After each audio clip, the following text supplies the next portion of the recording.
Hola, ¿cómo están? Bienvenidos a La Silla Vacía. Soy Daniel Pacheco, subdirector y editor general. Aquí hacemos periodismo independiente sobre la política y el poder en Colombia.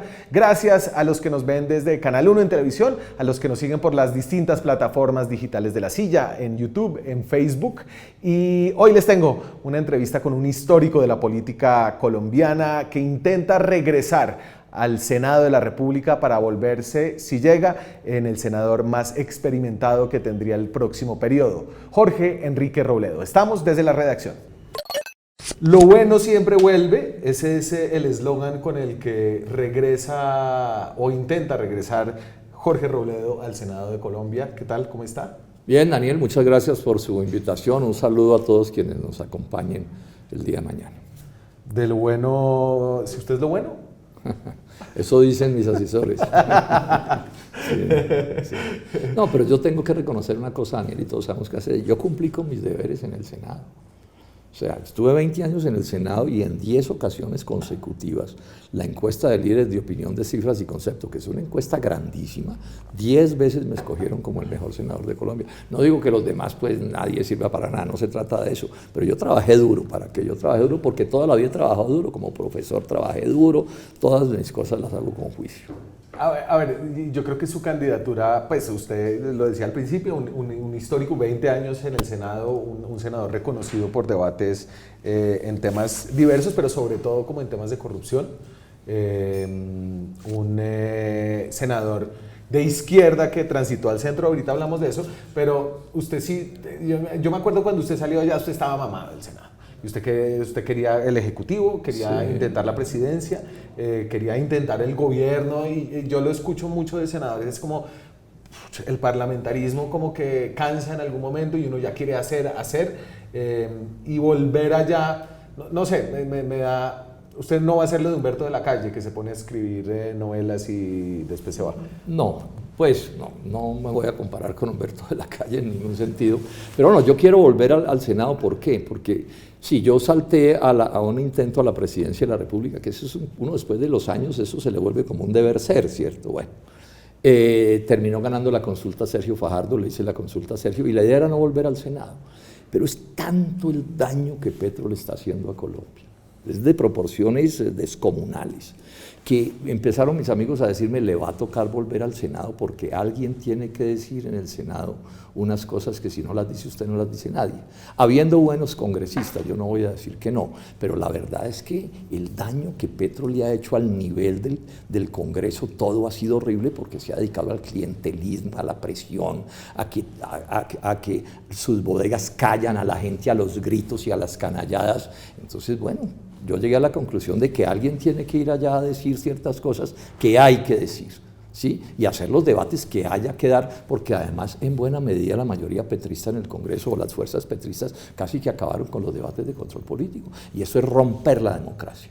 Porque es que hay democracia porque hay poder ejecutivo elegido, pero porque hay poder legislativo, y el legislativo para que vigile al ejecutivo, y Petro se dedicó desde que llegó a estrangular la capacidad de reclamo del Poder Legislativo. A mí no me van a poder callar en el Congreso, nadie me va a poder callar. ¿Y usted siente que el Congreso sí fue estrangulado? Yo creo que este periodo fue el periodo, no sé, en la historia reciente, o de lo que yo me acuerdo, como en donde hubo como los choques más grandes entre el Ejecutivo y el Legislativo. Pero fueron choques en buena medida como a los gritos y esas cosas. No, yo estoy hablando de los debates de control político, que es evidente que el gobierno los persiguió para que no se hicieran, o para que se hicieran con ciertas normas en donde el citante casi que no pudiera expresarse.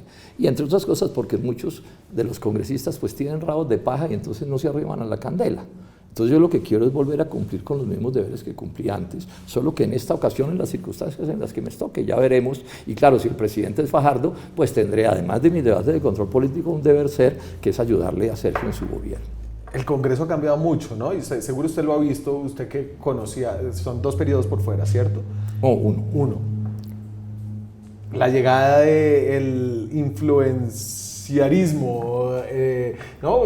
Antes el debate era siempre como hacia el atril, no es que siempre estuvieran parando bolas, de acuerdo, pero hoy el debate es como con un teléfono en la mano y una cosa como de posturas, de redes, de... No digo, Daniel, que en todos los casos, pero sí se ha llenado de cosas de ramplonería, de quién grita más, quién insulta más, ese tipo de cosas. Yo creo que no es eso lo que necesitamos, es que es el poder legislativo para ir a fondo en los debates, controvertir la economía, lo que sea, bueno, o respaldar al gobierno si quiere, pero entonces no es respaldarlo con un grito, sino bueno, con argumentos y con razones. Recuérdese que yo estuve todos estos años en el Congreso y todos mis debates fueron cosas serias, o sea, preparados de verdad, a fondo. Yo nunca hablé en el Congreso de nada de lo que no estuviera ilustrado y lo comprendiera de verdad. Había muchos temas que yo no entendía o no tenía los detalles y entonces los dejaba pasar. Pero es que esto se ha ido volviendo quién es el que hace la frase más astuta, etcétera. No digo que todo el mundo, quiero dejar constancia, hay gente que lo ha hecho bien. Entonces, bueno, yo lo que quiero es pues, llegar con mi punto de vista, otros tendrán otros puntos de vista, ya cada quien votará por el que quiera. Mirando desde afuera, ¿cuál fue su congresista favorito de 2022-2026? Yo creo que Jennifer Pedraza, pues no es senadora, es representante de la Cámara, lo ha hecho bien, por supuesto que sí. No, y hay otras que también, pero no me ponga pues no, pero eso estaba muy echarle fácil. Flores a mis competidores. No, pero pues claro, Jennifer ahora es su competidora porque claro, está en una lista abierta. Sí. Y bueno, vamos a hablar de Fajardo, vamos a hablar del tema presidencial, pero quiero hablar un poquito de la lista y de este experimento en el que usted se lanza en esta lista que es... Es de coalición, ¿no? Una lista rara. Sí, pues ¿sí? Si usted quiere usar esa palabra, sí. Bueno, no. Diversa, digamos. Inusual, sí. Pero entonces tiene el partido Mira, sí, que es un partido cristiano. Sí. Pero digamos que ellos tienen separada la parte política de lo que son y la parte religiosa de lo que son. Organizativamente son cosas diferentes.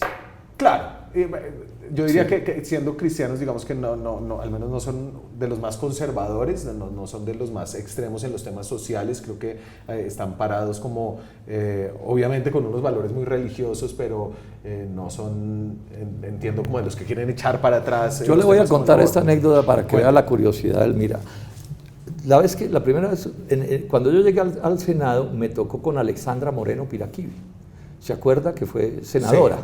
Que ¿sí? Es la bueno, hija de los jefes. Sí, pero lo interesante del asunto es que en esos 4 años fue el debate de si TLC con Estados Unidos sí o no.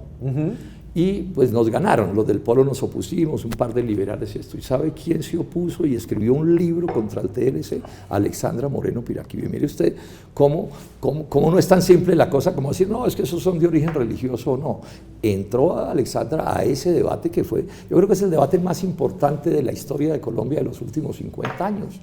Porque nos jugamos el futuro del país y lo perdimos. O sea, esta catástrofe económica que tenemos es que cómo se les ocurre poner a Colombia a competir de igual a igual con Estados Unidos, hola. Eso, claro, los gringos lo impusieron felices porque, claro, sabían que nos iban a barrer como nos han barrido. Sí, no necesitaron a Trump para eso, ¿cierto? Pero ojo con esto, y Alexandra Moreno, ¿no? En ese momento, en un tema difícil, lo estudia con atención, ¿cierto? Esto lo pongo como un ejemplo de que las cosas son más complejas de lo que parecen, ¿cierto? Entonces, cuando nosotros hacemos un acuerdo con el MIRA y con el nuevo liberalismo, dignidad y compromiso somos nosotros pues claro que tenemos puntos de vista distintos, pero bueno, estamos haciendo una coalición que nos permita pasar el umbral y elegir una buena bancada que sea capaz de decir ciertas cosas que si no las decimos nosotros no las va a decir nadie. Claro. Incluso saquemos al MIRA y saquemos al nuevo liberalismo, sí. Incluso dentro de dignidad y compromiso también, hay algunas contradicciones. Claro, ¿no? Porque todos los partidos, pero sí hay contradicciones en las familias, los hermanos, los hijos y los padres y todo, no va a haber contradicciones en política. Explíqueme ¿sí? Cómo son las conversaciones suyas con Juan José Chavarría, que es el asesor económico de Fajardo, que hace parte la parte del compromiso de dignidad. Yo tengo una relación cordial con Juan José Chavarría, inclusive cuando él estuvo en la Junta Directiva de Ecopetrol conversamos más de una vez y coincidimos en la defensa de Ecopetrol. Entonces, claro, yo tengo diferencias con él. Grandes, enormes, sí, insalvables. Bueno, pero eso no quiere decir que no podamos tener una relación cordial y que no podamos coincidir en cosas, ¿sí? Porque de todos modos hay ciertos asuntos que en los que se puede coincidir o no Sí. que por ejemplo tiene que ver, a mi juicio es una cosa que yo valoro mucho, cómo desarrollar a Colombia, cómo sacar a Colombia del subdesarrollo, cómo lograr que crezca la economía empresarial, Claro. y la campesina y la indígena y todas, pero la empresarial, para que entre otras cosas podamos tumbar el desempleo. Y ahí yo puedo tener diferencias con Juan José. Pues ahí Juan José le va a decir, no, Jorge, es que la economía colombiana sigue estando muy cerrada, el TLC ha sido incompleto. Dejemos que él lo diga. Y usted va a decir, no, ¿cómo así? No, lo que necesitamos es una política industrial, poner Pero aranceles. claro, ¿no? o sea, uno tiene que aprenderle a los que tuvieron éxito y no a los que fracasaron. Pero bueno, ese será un debate de otro día. Hay una vaina que es muy usted, que no es solamente ser de izquierda o ser antiimperialista, es que es ser muy coherente, ¿cierto? Y entonces yo quiero entender cómo se negocia esa coherencia en medio de la diversidad ideológica tan grande que hay, no solamente en la coalición, sino incluso dentro de Dignidad y Compromiso, incluso entre Sergio Fajardo y usted y Juan José Chavarría, ¿no? Hay algunas cosas que son más fuertes que unos desacuerdos también muy grandes. Pero tenemos un acicate para ese acuerdo, es que no somos ni petristas, ni uribistas, ni vargalleristas, ni, bueno, todos los demás de los mismos con las mismas. Eso ya es un pegante inmenso, Daniel. Así tengamos desacuerdos en cosas de entre nosotros. Sí. Pero esta es una coalición que tiene como primera característica que no estamos con Petro ni con los petristas. Y no estamos con los mismos con las mismas, pasar una frase que resuma lo mismo, ¿cierto? ¿Y por qué? Porque el gobierno de Petro ha fracasado estruendosamente, en buena medida a punta del neoliberalismo, que fue lo mismo que hicieron los de los gobiernos anteriores. Entonces, bueno, eso ya es un pegante inmenso. ¿Cómo no va a ser un pegante inmenso? Sí, que no estemos ni por una alternativa ni por la otra alternativa. Ahora, estamos críticos, que toma la realidad. Y el acuerdo es un acuerdo que se limita al Congreso, ¿sí? Es que son las particularidades de la política. Es que la política, Daniel, en Colombia está en un grado de confusión y enredos. ¿Cuántos candidatos alcanzó a ver a la presidencia de la República? No, pues antes de Entonces, si usted no se mueve con ciertas flexibilidades, usted lo que pasa es que tiene que renunciar a la política, ¿sí? Ahora, diversidades o diferencias que tampoco es tan imposible. ¿Qué es lo que hemos conversado? Tenemos unos acuerdos de cosas importantes. Pero que valen la pena. Sí, son muy grandes, porque si Fajardo llega a la presidencia, a usted le toca hacerle oposición a todo su programa económico. Pues ya veremos, lo miramos en concreto cómo son las cosas y respaldaremos el gobierno y todo. Cuenten con que ese es mi compromiso, pero eso ya lo veremos en el respectivo momento. Pero hoy nos unen cosas muy importantes. Por ejemplo, cero tolerancia con la corrupción. No es poca cosa.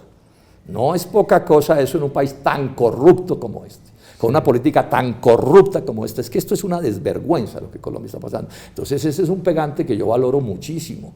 Cero tolerancia con la violencia, ningún coqueteo con la violencia. ¿Cómo así? Llevamos 60 años de una matanza estéril. Bueno, eso también nos une, ¿cierto? Bueno, y otras muchas cosas que podríamos expresar. Por ejemplo, somos partidarios de que haya una buena educación y que la educación mejore, ¿cierto? Y hay muchos temas que nos unen, ¿cierto? Y otros temas que nos separan, y ya veremos cómo los tramitamos con tranquilidad. Sí, y lo lograron tramitar ahí como, pues, evidentemente había muchos temas que los separaban. No sé, la W publicó, le pongo un titular ahí de la W, que Jennifer Pedraza, que es de Dignidad, y ¿no? Compromiso, una mujer que ha trabajado con usted muchos años y es como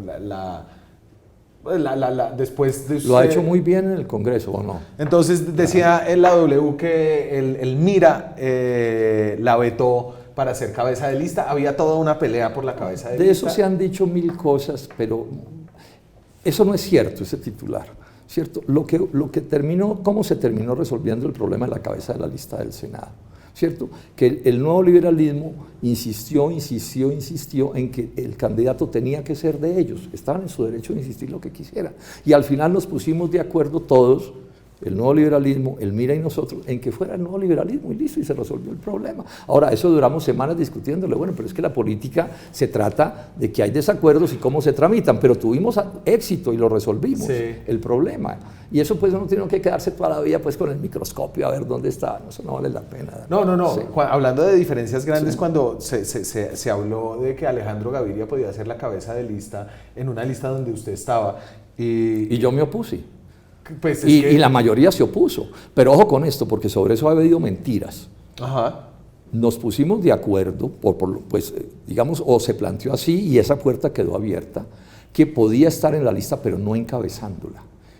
Porque ¿cómo vamos a poner nosotros a encabezar a un petrista, ¿cierto? A un ministro de Petro la lista. Arrepentido. Sí, para que nos digan petristas, para que nos estigmaticen como petristas toda la campaña. No, yo no soy. Sí, porque eso era un papayazo que no iba a dar de ninguna manera. Y el señor, ¿por qué no se podía instalar en otro sitio? No, porque es que uno tiene que preocuparse por el proyecto completo, porque es que entonces, primero yo, segundo yo y tercero yo no.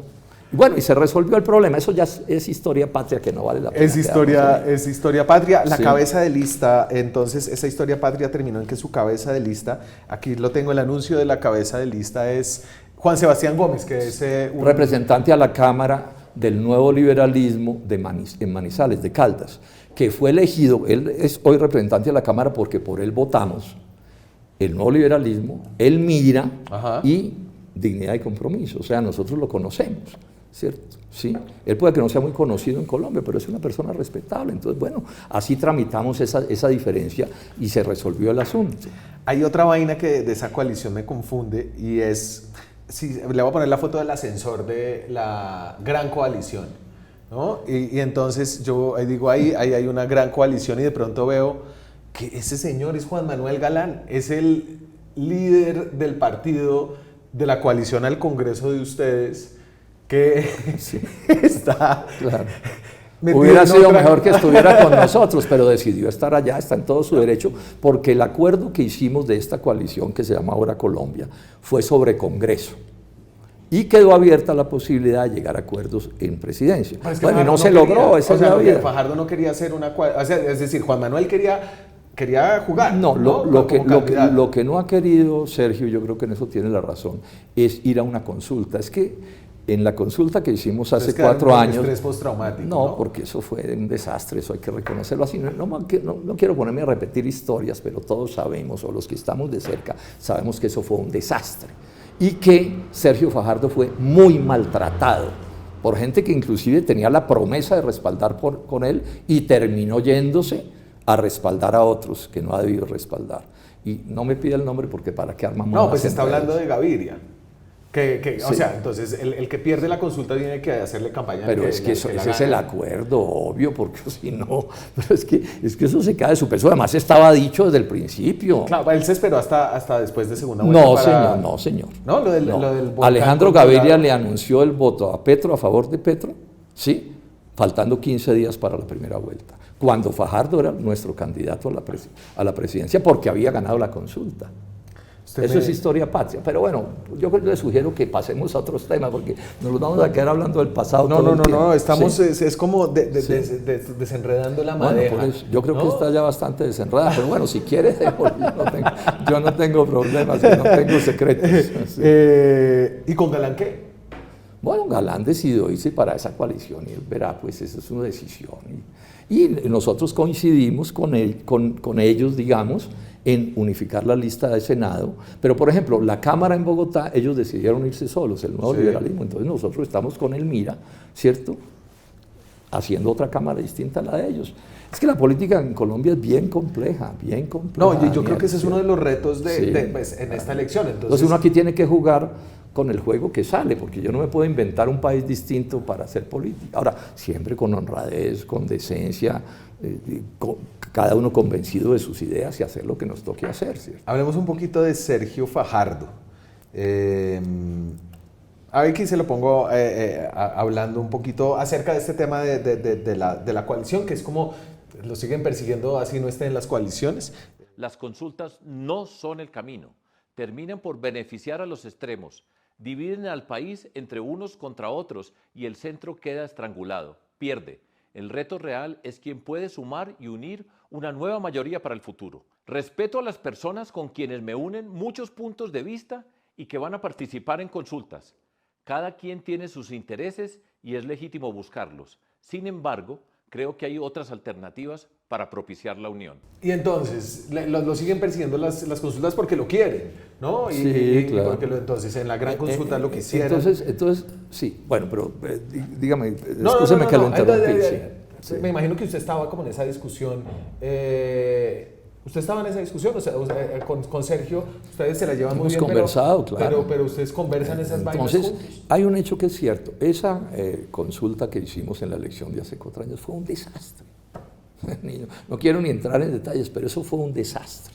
Entonces, con toda razón, Sergio, que es el que tiene el nombre puesto de precandidato, de candidato a la presidencia, pues tiene derecho a opinar. Entonces, ¿qué es lo que ha propuesto Sergio en todos estos días? Utilizar el sistema de escogencia de candidato que utiliza Morena, el partido de México, Andrés Manuel y de Claudia López Sheinbaum. Sí. ¿Cómo es eso? Yo lo he contado en artículos míos. Entonces, como hay varios precandidatos de ese partido, entonces, ¿qué es lo que hacen ellos? Lo voy a resumir. Entonces, escogen, digamos, 5 temas, por decir algunas: salud, educación, corrupción, no sé qué, ¿cierto? Y sobre cada uno de esos temas le piden opinión a cada uno de los precandidatos. Y sobre esas opiniones se hace una encuesta, pues 3 casas encuestadoras, Sí, para garantizar la imparcialidad, y el que gane con más puntos, porque eso, las respuestas tienen puntos, el que gane con más puntos es el candidato de todos. Por eso la presidenta de México hoy es la candidata, ¿cierto? Entonces Sergio ha dicho: a mí ese sistema me gusta, no es de consulta como el que se utiliza así, sino de encuestas, que es una manera democrática también de establecer la realidad de las cosas. Él ha planteado eso y lo tiene planteado, no ha renunciado a eso. ¿Y usted cree que la decisión de Fajardo es irreversible? Eso le tocará preguntárselo a Sergio. No, Sí. pero déjeme preguntarle usted qué cree de esa decisión de Sergio. No, Sergio sigue con la idea de hacer, que es buena la idea de hacer acuerdos, pero el problema es si se pueden hacer o no se pueden hacer, ¿cierto? Porque si no aparece con quién hacerlo, ¿cierto? Para hacer acuerdos se necesitan por lo menos 2, ese es un dato importante, Bueno, científico además, Ahí está hay probado. 9 que están muertos de las ganas en la gran Sí, consulta. Claudia López. Pero yo diría que ahí ya no es posible. No es posible. ¿No? No es posible. Lo de- No, porque eso sí, pues Sergio se desdibujaría, pues al 100% se entra a esa coalición. Pues ¿usted no cree que le puede ganar a Paloma? Pero lo que no puede es hacer un acuerdo con Paloma y con Álvaro Uribe, pues porque uno tiene que hacer acuerdos con los que tenga tal cantidad de coincidencias y de menos diferencias que le permita coincidir, pero uno no puede estar toda la vida con una posición, entonces en el Bueno, último pero si día, se ¿sí? juntan Juan José Chavarría y usted... No, pero yo y no voy a Juan votar, Manuel yo no voy a Galán y votar, los de yo no Mira. voy a votar por Juan José Chavarría.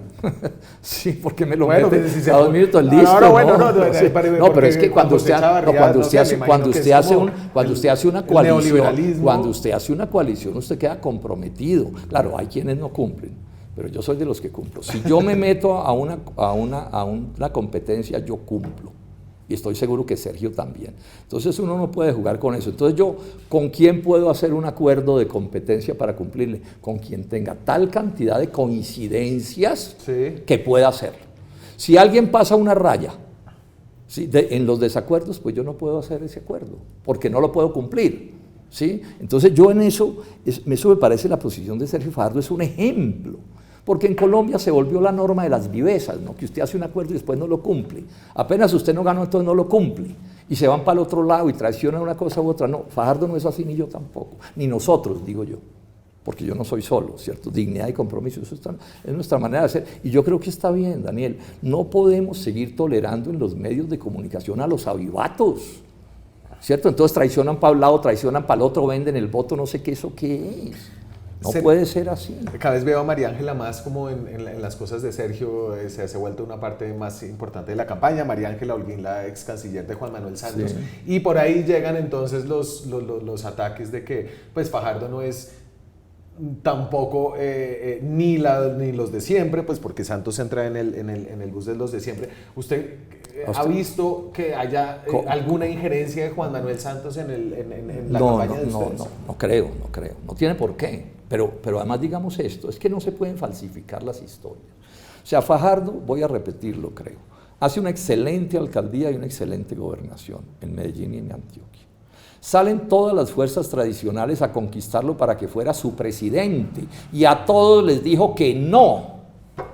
Hombre, y no faltan los tramposos, y me excusa la palabra, que dicen que es que Fajardo le vendió el alma al diablo. ¿A cuál diablo? Petro le vendió el alma al diablo, la tiene vendida. No lo digo yo, lo dice Gustavo Bolívar en una entrevista en Semana.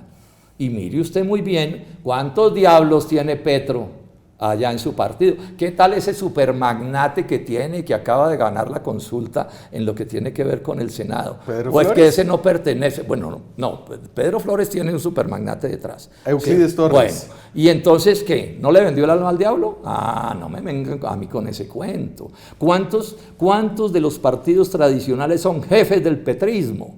¿Cuántos en el Congreso son jefes del petrismo? Sí, bueno, nosotros con Fajardo no estamos en eso. Y ya ahorita nos desatamos con Petro. Déjeme, solo salgo del tema presidencial. Fajardo, las encuestas, la última no le ayudó, pero en general tenemos una herramienta. ¿Que a usted le gustan las encuestas?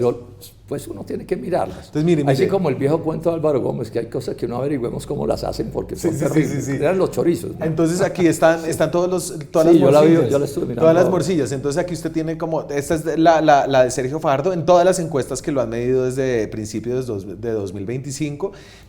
Sí, hay unas morcillas mejores que otras morcillas, pero en general aquí todas las morcillas empiezan a mostrar una tendencia.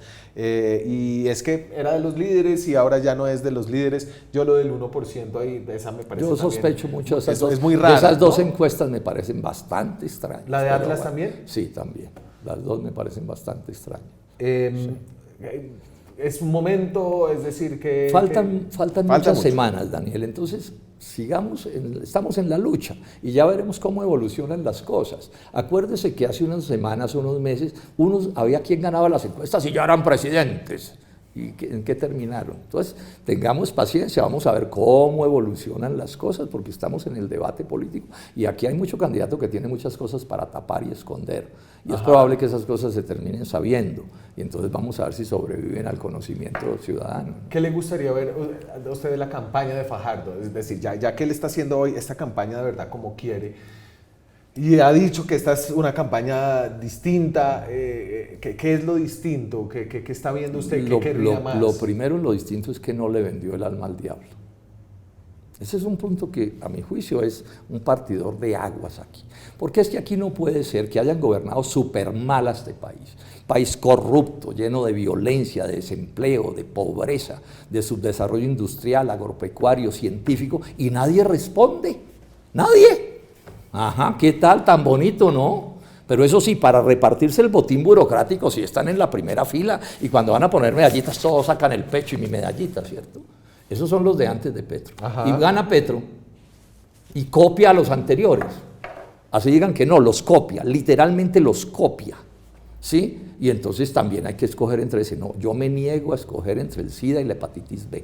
Eso es un derecho democrático que uno tiene. Doctor, ¿usted qué quiere, SIDA o hepatitis B? Yo digo, yo no escojo. Pues le toca una. No escojo porque... Cuando le toca una, o sea, no le vendí. Llevo 55 años en la lucha política y nunca le he vendido el alma al diablo. Entonces, después de viejo no me voy entonces a meter en eso, ¿cierto? Sí. Y creo que ahí el dilema es entre pues, la coherencia, la rectitud y la ausencia de poder y no poder hacer nada para cambiarlo. ¿Qué usted, no sé, usted le gusta la biografía Yo he política? tenido logros inmensos sin el poder. Usted va y le pregunta en las zonas cafeteras y en unas luchas cafeteras que nosotros libramos antes de ser senador, le salvamos la tierra a más de 100.000 familias cafeteras que los bancos les iban a quitar la tierra. Mis luchas contra el TLC en el Congreso, al final nos derrotaron, pero las cosas que sucedieron con eso, logramos aplazar la entrada de Colombia 5 años al TLC con Estados Unidos. 5 años, o sea, si todavía hay arroz en Colombia, fue en buena medida por mis luchas en el Senado. Entonces, que tampoco se diga que es que no se consigue nada. Pero, sí se consiguen pero Jorge, cosas. Pero usted bueno, no es un hombre modesto sí. y usted es un hombre ambicioso y usted quería ser presidente y usted sabe que el gran poder... Sí. Entonces, ese dilema de que es como un poco pragmático, ¿no? De tener que trabajar con la política para cambiar la política, por ejemplo, en su mejor luz, sí. ¿no? Lo que usted llama venderse a los de siempre. ¿No cree que hay como una tensión que creo que eso lo une a Sergio Fajardo? Es que esto tiene un fondo y es es que cuando usted le vende el alma al diablo, a cualquier diablo que sea, eso es pagando. Eso no es que yo soy muy vivo, entonces yo le vendo el alma al diablo y después le pongo conejo al diablo. No, eso no funciona así, Daniel. Eso es pagando, o sea, cumpliendo el compromiso. Así como funciona eso. Porque claro, aquí no faltan los vivos que dicen, no, es que yo soy muy vivo y entonces yo después no le cumplo. Yo no sé, soy más vivo que los diablos. No, que va, esos son cuentos para cazar, trampas para cazar palomas. Entonces yo como no estoy dispuesto a hacer cosas que no me gustan, que me molestan, que me irritan, que me siento traicionando lo que yo soy, traicionando al país, entonces yo prefiero la derrota. Es que eso no es un crimen, perder o no ganar. Bueno, hay gente que cree que sí, yo no, ¿cierto? Hago lo que creo que debo hacer.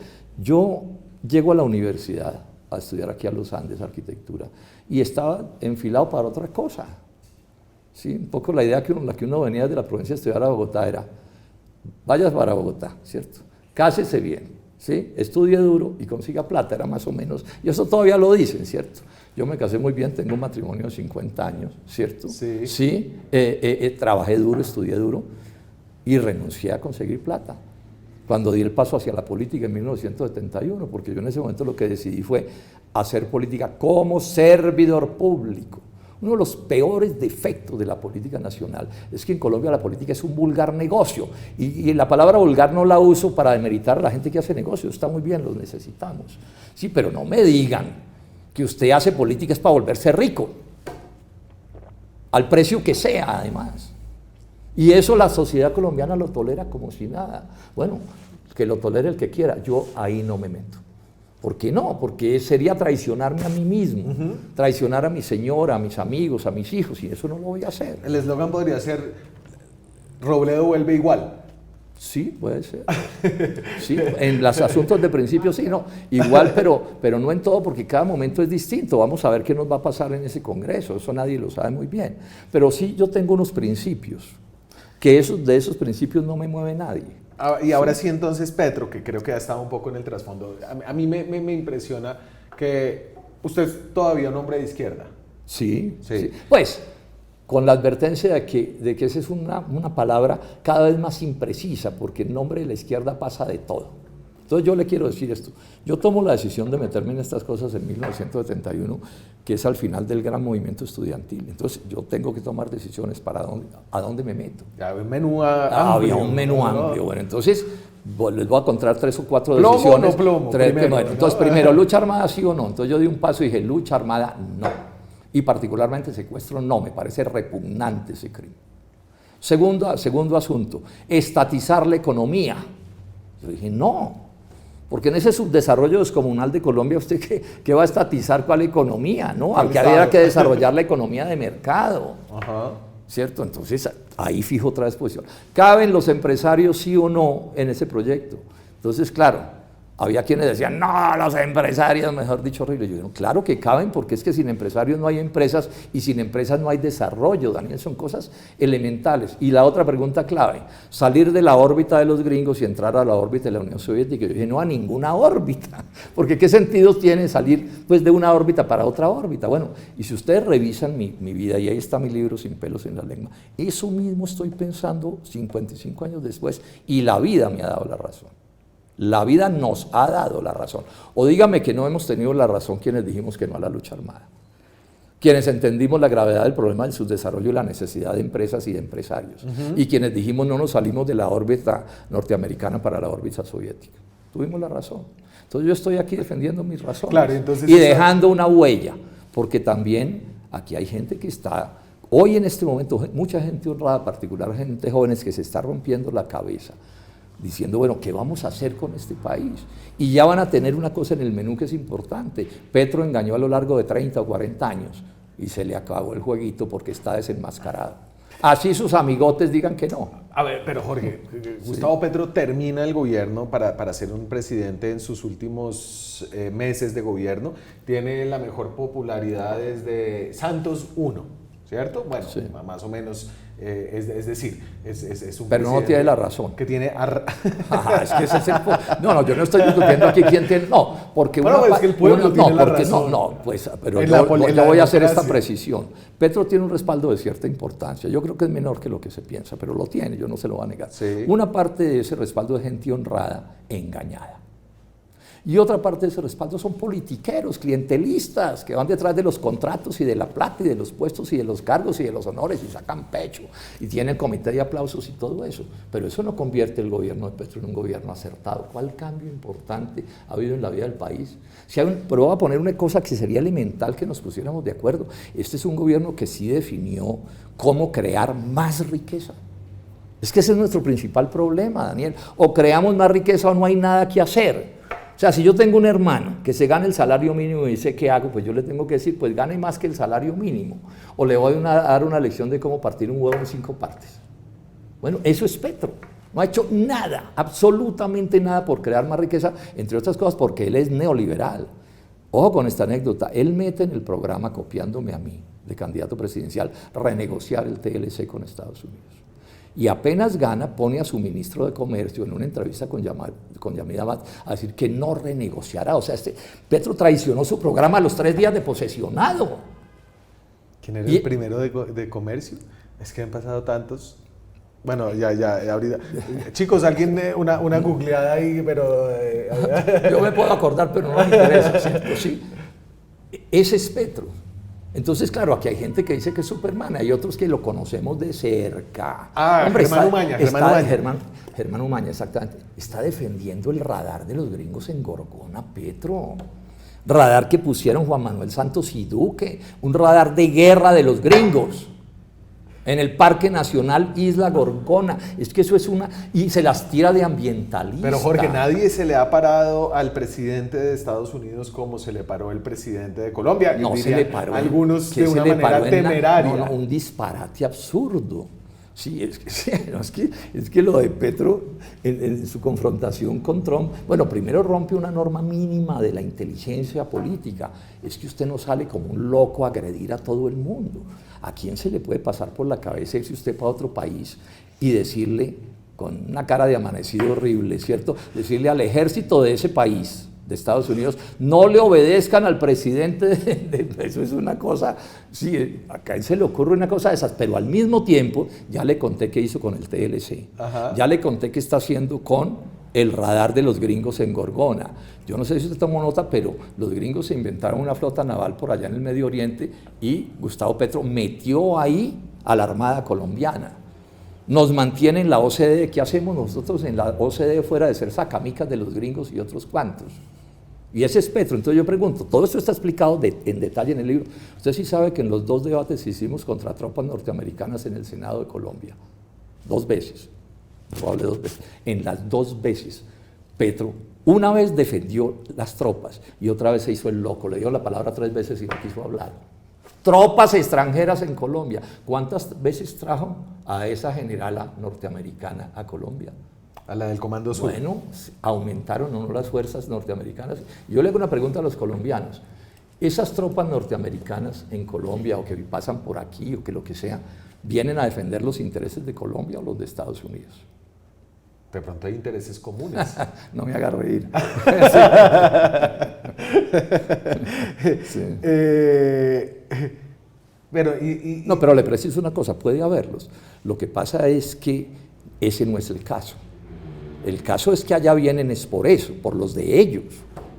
¿Sí? Sobre todo en asuntos militares, no me vayan a decir que vienen aquí, intentaron poner 7 bases de guerra en Estados Unidos para ayudarnos aquí. Le voy a dar este dato. Esos aviones que está comprando Petro, a los que se opuso comprarlos cuando los iba a comprar Duque, se volvieron buenos porque eran comprados por Petro, ¿cierto? Sí, 16 billones de pesos. Se acaba de descubrir que eran 300.000 millones de pesos más que estaban ocultos. Eso no le sirve a Colombia, lo han dicho varios exministros de defensa.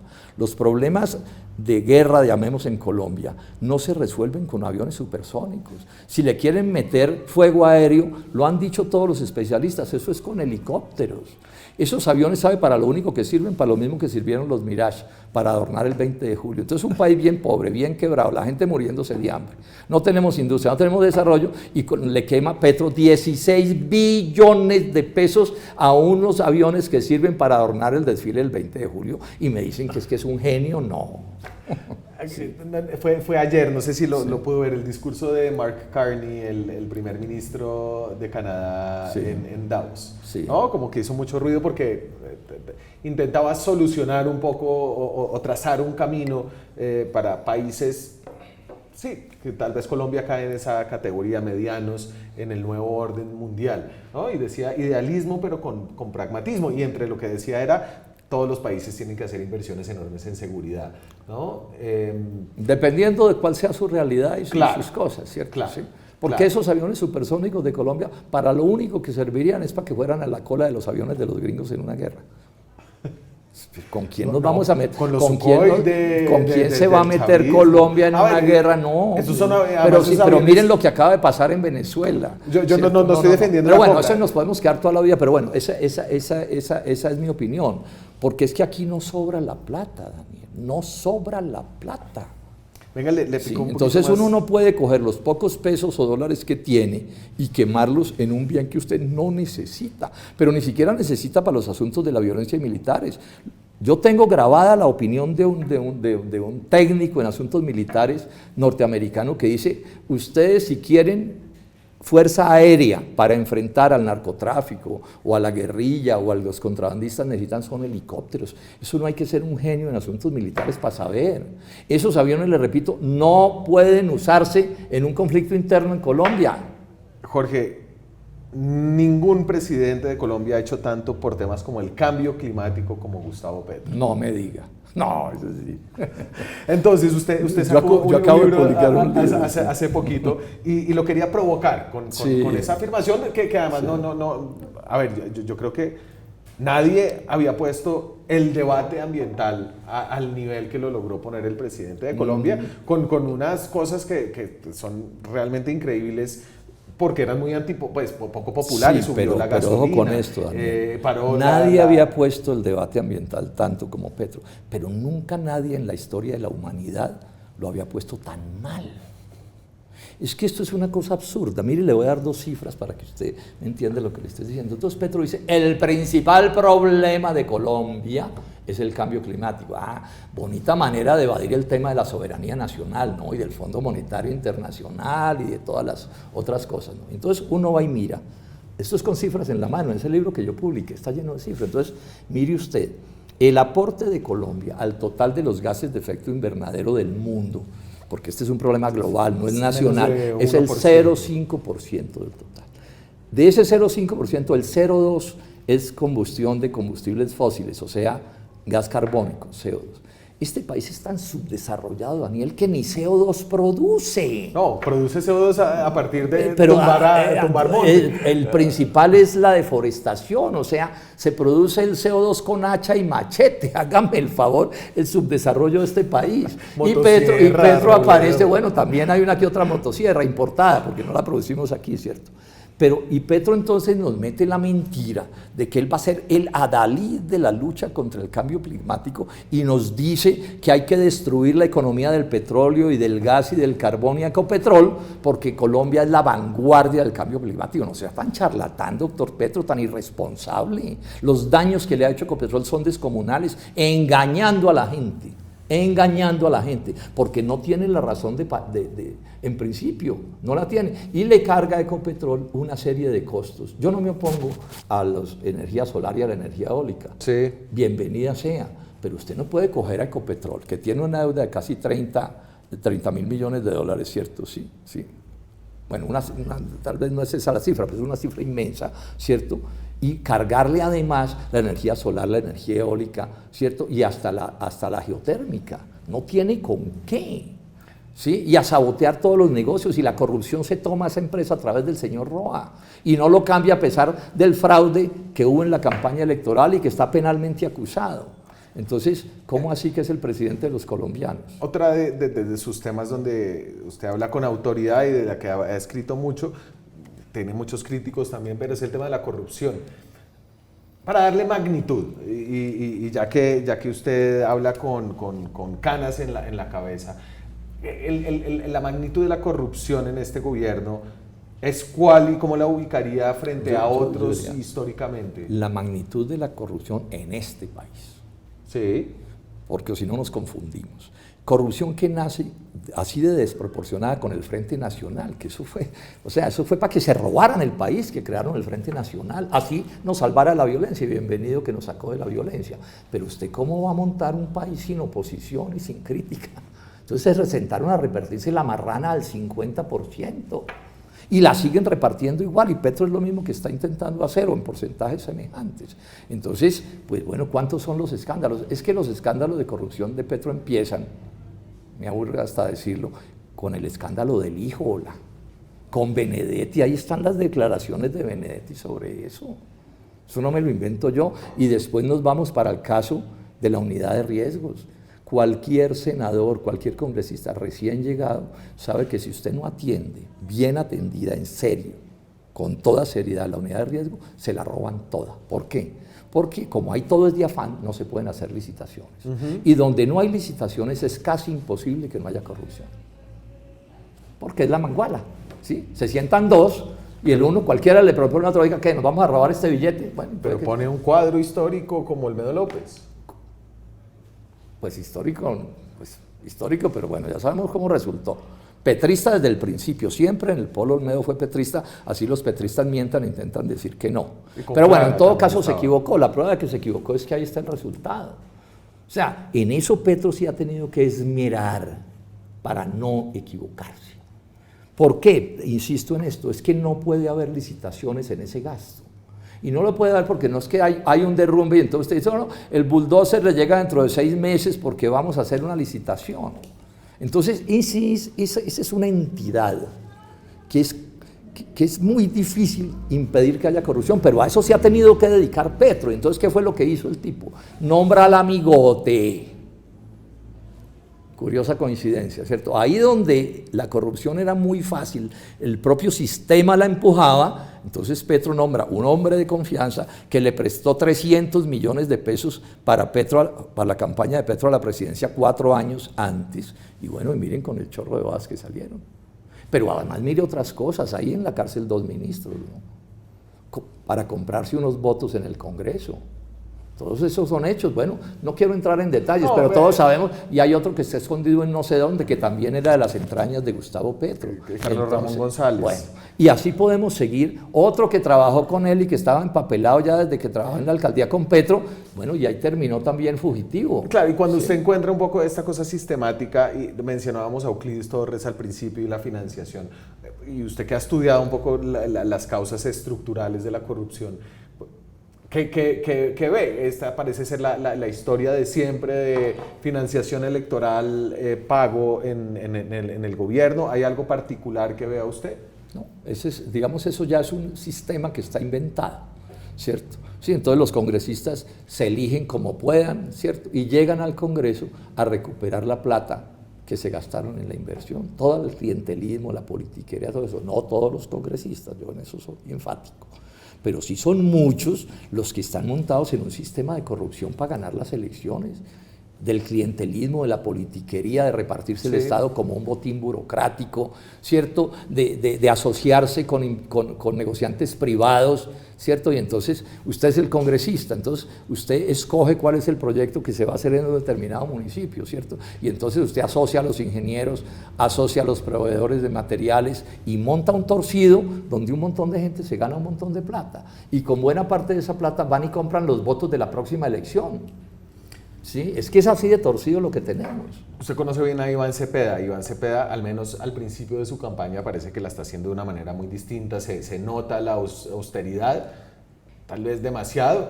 Pero bueno, no, digamos que eso es tal vez falta de color y de cosa, pero es una campaña distinta y Iván Cepeda es un político muy distinto. Hábleme un poquito de... No será tan distinto cuando es petrista tripleano. Daniel, es que esto es concreto, porque aquí nadie puede decir que es que yo no me di cuenta, yo no sé nada, yo estaba mirando para otra parte, ¿cierto? Acabo de caer del cielo y entonces yo soy una maravilla. No, a mí ese cuento no me lo echa. O sea, él está ahí y tiene que saber quién es Gustavo Petro. Nadie llega al Congreso por estúpido. Pero Nadie. Él estaba muy concentrado en la negociación de los diálogos, en la bueno, usted paz. puede decir lo que quiera, yo digo lo contrario. Sí, seguro que a eso le gastó tiempo también, pero él tenía que saber lo que estaba pasando y saber lo que hoy está pasando. Bueno, entonces decidió jugar ahí ese juego, bueno, que lo juegue, ya veremos en qué termina eso.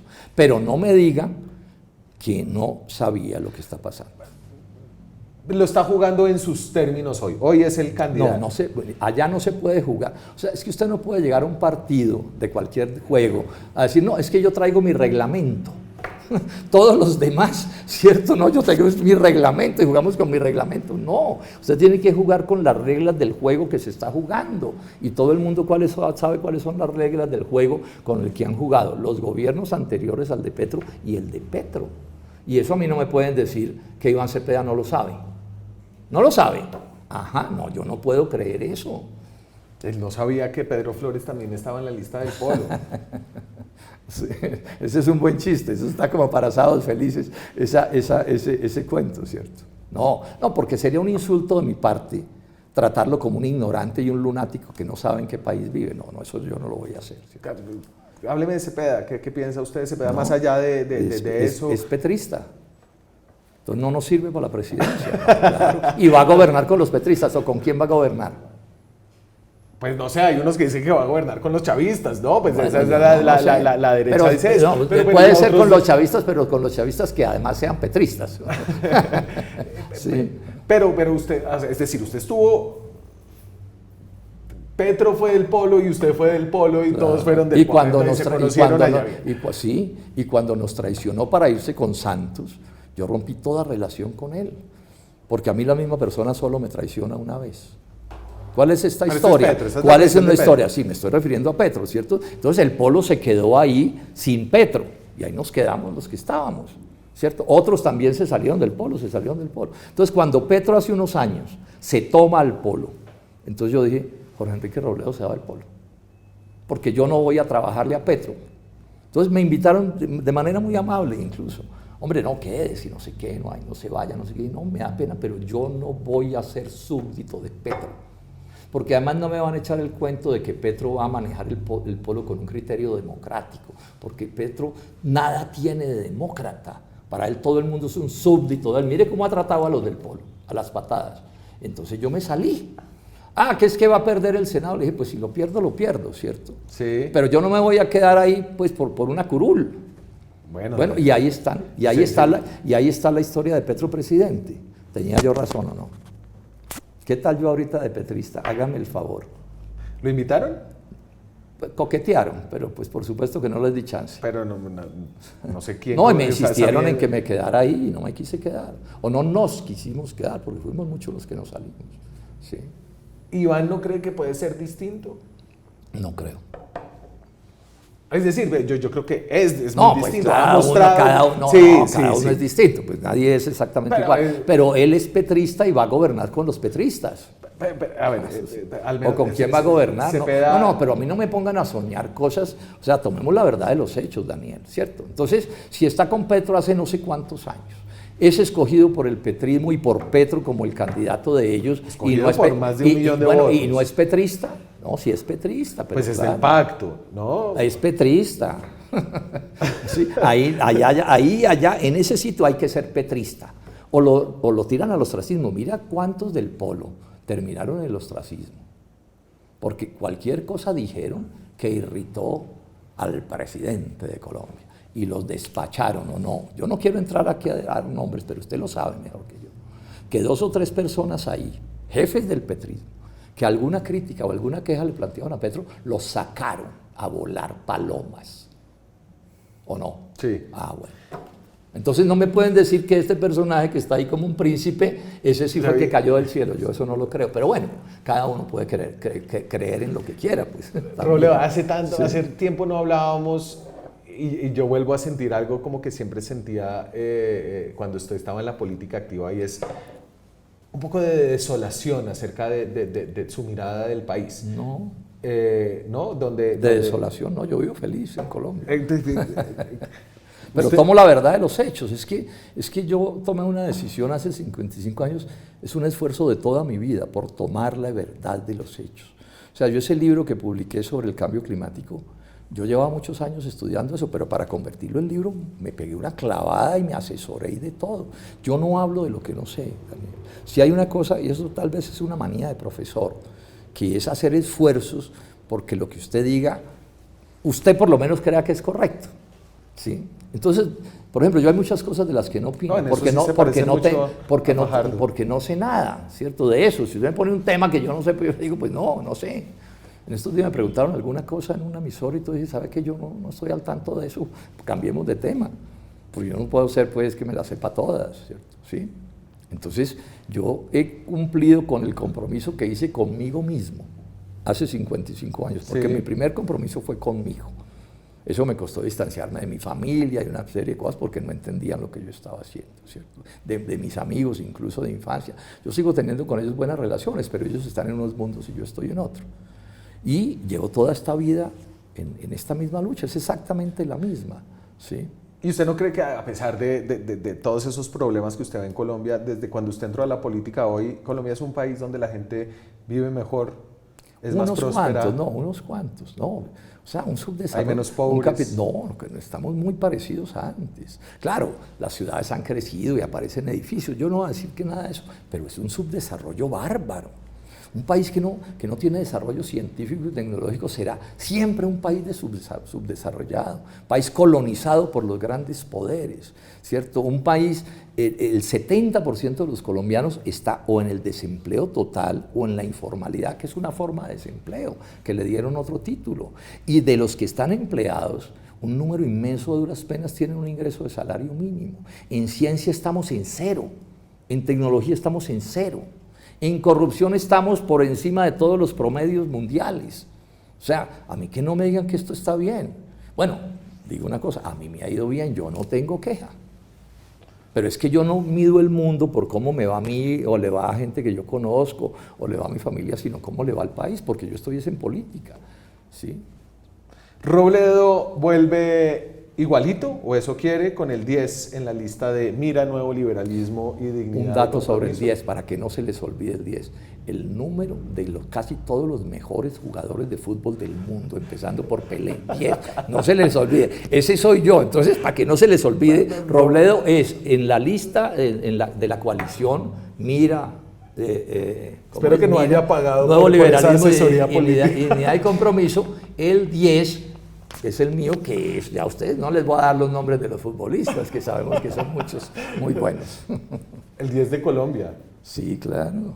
James, ¿cierto? Bueno, sí. Y Pelé y Maradona. No, es que los 10 futbolistas buenos son así, claro, porque además son los que meten los goles, ¿cierto? Sí. Apoya a Sergio Fajardo a la presidencia, está en esta lista de coalición al Senado y aspira a hacer lo que sería su... ¿Qué periodo sería? Sexto periodo. Su sexto. Si no vuelve Fincho, si gana, usted va a ser el decano del Senado. O el de Canas. Muchas gracias a ustedes por ver esta entrevista, por acompañarnos en este espacio. El YouTube de La Silla Vacía es una comunidad que aporta la sostenibilidad del periodismo independiente que aspiramos a hacer. Así que suscríbanse, activen la campanita y nos vemos con más contenido esta semana. Chao. Muchas gracias. Hacer periodismo independiente cuesta. Cada suscripción a este canal nos permite financiar historias que revelan patrones, intereses y otras dinámicas de poder que otros no cuentan. Suscríbase y sea parte de la comunidad que apoya a La Silla Vacía.